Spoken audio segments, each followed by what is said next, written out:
By 5 p.m. last night, silver officially closed at $67 per ounce. Within just 3 separate local coin shops, the prices I encountered revealed a widening gap that is far larger than most people realize.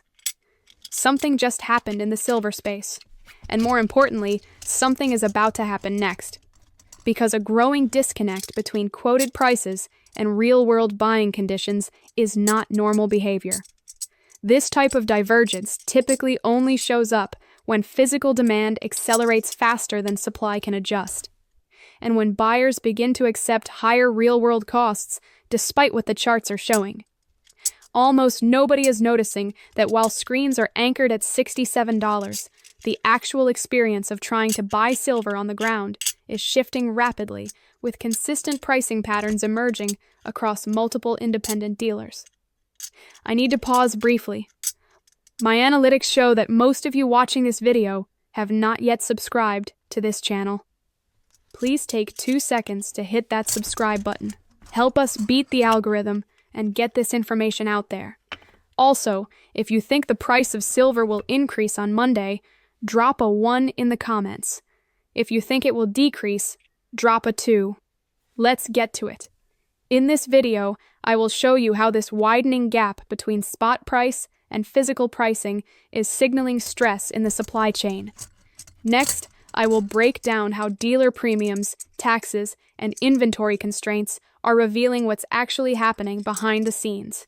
And stick with me all the way until the end, because I am going to explain to you how this kind of pricing structure has historically led to sharp upward repricing in silver. When silver closes at $67, that number is derived from large-scale financial contracts, not from the price of a coin in your hand. What matters is what happens when you physically walk into a store and attempt to exchange dollars for metal. Across 3 different locations, I observed nearly identical pricing behavior, which immediately tells you this is not random. When independent businesses arrive at the same pricing structure, it is usually because they are all responding to the same upstream pressure tied to replenishment costs and incoming orders. Dealers adjust their pricing based on replacement cost, not just current spot. If a dealer expects that restocking inventory tomorrow could cost $2 to $5 more per ounce, they will begin adjusting prices today to avoid being caught short. That forward-looking behavior is one of the clearest indicators that something is shifting beneath the surface. Even with silver quoted at $67, pricing decisions are already factoring in expectations beyond that level. When multiple shops mirror each other's pricing, it signals alignment at the wholesale level. Wholesalers act as the bridge between large-scale supply and retail distribution. And when they begin adjusting their pricing by even 3% to 6%, those changes ripple outward quickly. By the time that adjustment reaches the consumer, it is often magnified into a noticeably higher final price. There is also a time delay factor that plays a role here. Many dealers purchased their current inventory when silver was trading closer to $75 to $85, meaning their cost basis is still anchored at higher levels. Selling inventory at or near $67 would result in immediate losses, so pricing remains elevated to protect margins. This creates a temporary mismatch where older inventory meets new pricing expectations. Another layer to consider is transaction volume. If a dealer typically sells 100 to 200 ounces per day, but suddenly experiences demand for 300 ounces or more, pricing will adjust quickly. That increase in volume forces dealers to ration supply, not by refusing sales, but by raising the cost per ounce. It is a subtle mechanism, but one that becomes very visible when demand spikes. At the top of this video, I told you I was going to show you how the gap between spot price and real-world pricing signals stress in the system. Well, here it is. When 3 independent dealers all present nearly identical pricing structures despite a sharp drop in spot price, it confirms that physical demand is absorbing supply faster than it can be replenished. there is also a geographic consistency to what is happening. When pricing behavior aligns across multiple locations within the same day, it suggests that information is moving quickly across the dealer network. Whether through supplier updates or direct communication, pricing adjustments are happening in near real time, reflecting a highly responsive environment.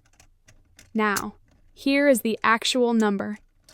Each dealer was charging $8 over spot, and when taxes were applied, roughly $6 per ounce depending on local rates. The final out-the-door price approached $81 per ounce. That creates a spread of about $14 above the quoted $67 price, or roughly a 21% increase from what most people see on their screens. That spread introduces a new reference point for buyers. Instead of anchoring expectations at $67, repeated exposure to prices near $80 begins to redefine what feels normal. Over time, that shift in perception can influence buying behavior, as individuals adjust their expectations to match what they consistently encounter. Another factor influencing this dynamic is product type. Standard 1-ounce coins often carry higher premiums than larger bars, sometimes by $2 to $4 more per ounce, due to minting costs and retail demand. When demand concentrates in these smaller units, premiums expand further, amplifying the overall gap between spot and physical pricing. There is also the role of taxation, which in this case added approximately $6 per ounce, representing an additional 8% to 9% increase on top of the premium adjusted price.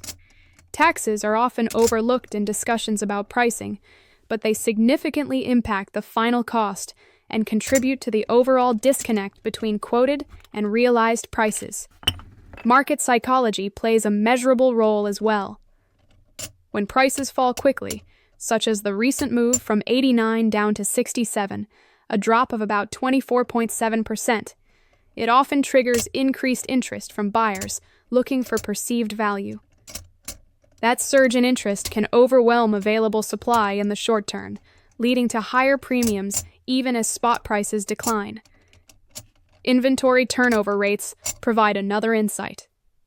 If dealers are cycling through their inventory every 2 to 3 days instead of every 7 to 10 days, it indicates a much faster pace of sales.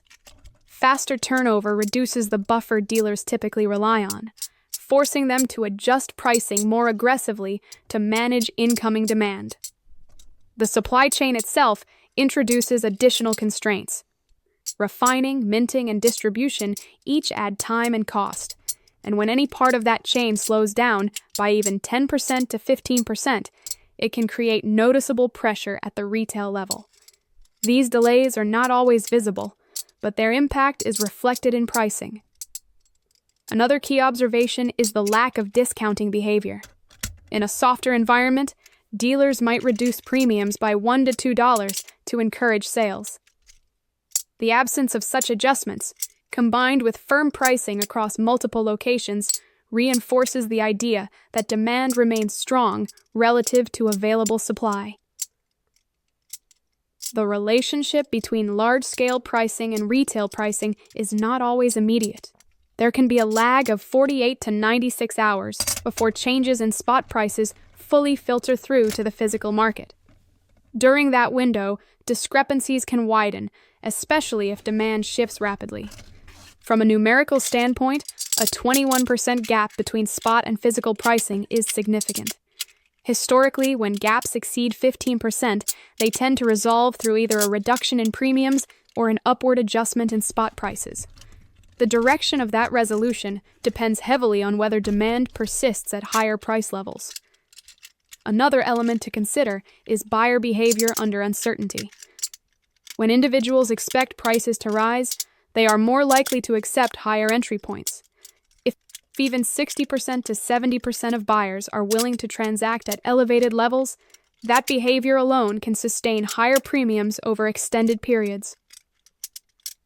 As more buyers encounter higher prices, word spreads, increasing interest and bringing additional buyers into the market. This can create a short-term surge that reinforces the very conditions driving the initial price gap. Storage and security costs add another dimension. Dealers holding large inventories incur ongoing expenses, and when turnover accelerates, those costs are recouped through higher pricing. Even a modest increase of 1% to 2% in operating costs can translate into noticeable changes at the retail level. Looking at the broader structure, the difference between $67 and approximately $81 is not just a pricing anomaly. It is a reflection of real-world conditions that are not yet fully captured in the quoted price. That difference represents actual transactions, actual demand, and actual supply constraints. Time sensitivity also plays a role. When pricing changes occur within a single day across multiple locations, it suggests that conditions are evolving quickly. Rapid adjustments often precede larger moves as the system attempts to rebalance. Another important metric is repeat buyer activity. If a significant portion of purchases comes from returning customers, for example, 40 to 50% of daily sales, it indicates sustained interest rather than one-time spikes. That consistency supports higher pricing levels. The final takeaway is rooted in the numbers themselves. A quoted price of $67, combined with a real-world cost approaching $81, creates a measurable gap of $14 per ounce. That gap is not theoretical. It is the price at which transactions are actually occurring. When real transactions consistently take place at levels 20% higher than the quoted price, the market is sending a clear signal. The number on the screen reflects one layer of the system, but the number at the counter reflects another. And right now, those two layers are telling very different stories.